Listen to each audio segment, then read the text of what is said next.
TikTok, a social media app that has grown popular among youngsters around the world, has fallen prey to the US government. Last month, US President Donald Trump threatened to ban TikTok in the United States altogether, while he later changed his mind and granted TikTok a few more weeks to sell all its US-based businesses. The most downloaded social media app has been stuck in limbo ever since. So how does a short video platform where people twerk in the living room, lip-sync to popular songs, and upload staged live moments gets in the middle of a complex geopolitical fight between the US and China? For Trump, going after TikTok seems to be a no-brainer. Highlighting a threat posed by China has been a recurring theme in Trump's foreign policy. And TikTok happened to be developed and owned by the Chinese tech giant ByteDance. It's only natural in Trump's mind to see TikTok as a national security problem. The Trump administration has provided no concrete proof to support his unreasonable claims. CFIUS launched an investigation into ByteDance on November 2019, but hasn't found anything. Even the CIA confessed that there's no evidence that the Chinese government has ever accessed data from TikTok. Let's face it, the only reason TikTok is getting banned by the US government is because it's Chinese and it's successful. TikTok has been the most downloaded app in the US since the fourth quarter of 2019 and has accumulated more than 100 million users in the country. For decades, the United States has declared itself as a beacon of free trade, a country that welcomes innovators and entrepreneurs from anywhere around the world. However, it is actually not the first time something as hysterical as a TikTok ban has happened in the US. In the mid-19th century, after news broke out that large gold fields were discovered in California, Americans and foreigners rushed to the West Coast. Amongst them are some hundreds of Chinese who dug for gold, built railways, or worked as cooks, laundrymen, carpenters, and servants. The Chinese were welcome at first due to the simple fact that they were willing to work long and hard on minimum wages.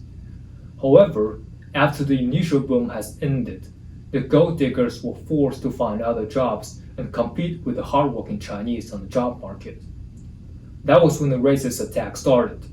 The diligence displayed by the Chinese became their own sins. American journalist Henry Kittredge Norton wrote, "The Chinamen seemingly must work. This is true of the whole nation from the lowest to the highest. They lack incentiveness and initiative, but have enormous capacity for imitation."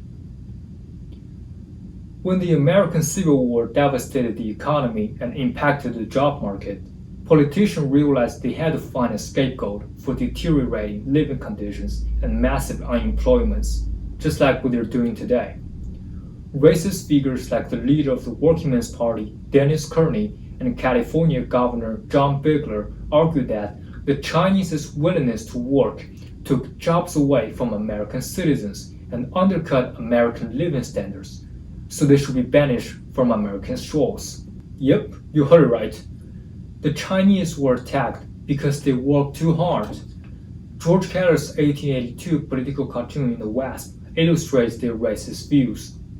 Unemployed white youth are forced to turn to loitering and crime because the Chinese have done everything. It didn't take long before California raised taxes for Chinese immigrants, and the notorious Chinese Exclusion Act was passed nationwide in Congress, prohibiting all Chinese from entering the US for decades. A century later, history repeated itself.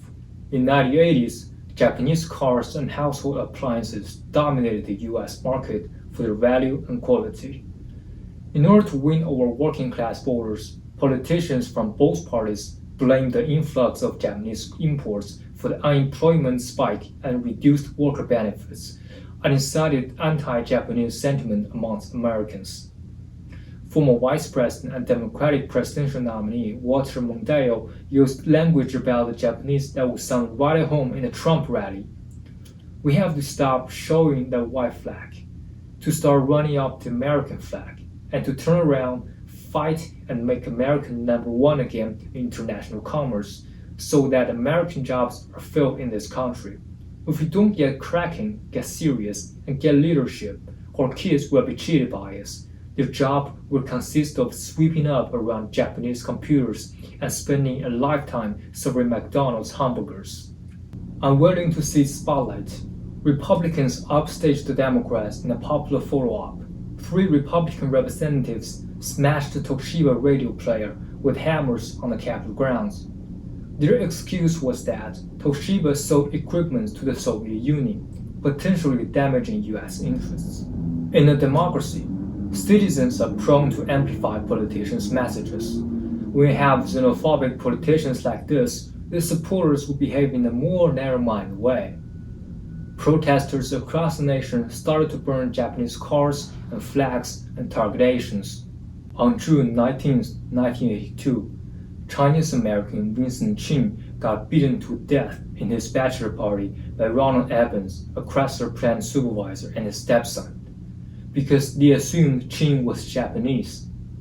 And one witness overheard Evans shouting, "It is because of you little motherfuckers that we're out of work." These are but 2 of the many chapters in history where Americans use foreign countries or foreigners to channel anger and frustration from its own social issues. What this reflects is an arrogant mentality across the nation. In the 17th century, Puritan settler and governor of the Massachusetts Bay Colony, John Winthrop, proclaimed that the newfound colony shall be as a city upon a hill, as described in the Bible.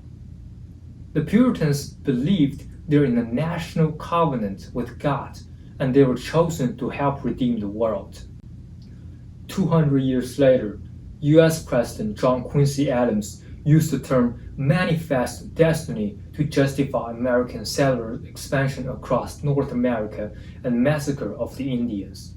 And this idea was revived and reinforced in John F. Kennedy and Ronald Reagan's presidential speeches, in which America was painted as the beacon of hope for the world to defend against the Soviet Union during the Cold War. The religious and cultural belief that the United States is historically exceptional and politically superior still stick to this day.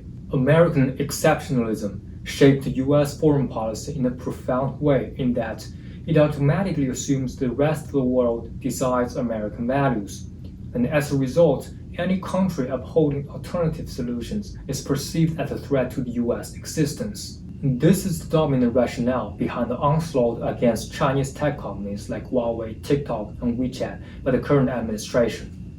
The U.S. simply isn't mentally and emotionally ready to live in a world where the leading cellular networks or social media platforms are built by Chinese companies. To Washington, they are the living proof that the U.S. dominance is in decline. Therefore, the Chinese must perish. Trump's arbitrary move to blacklist Chinese companies may obstruct their growth in the short run, but it has also set a dangerous precedent for state-sanctioned sabotage and seizure of foreign businesses that could easily backfire on U.S. tech giants like Google and Facebook. America's exceptionalism has presented a challenge not only to global cooperation but also its own economic growth. As Foreign Ministry spokesman Zhao Lijian said, China and the U.S. stand to gain from cooperation and lose from confrontation. It's time for the United States to walk away from a self-absorbed sense of themselves and get to know the big world around them.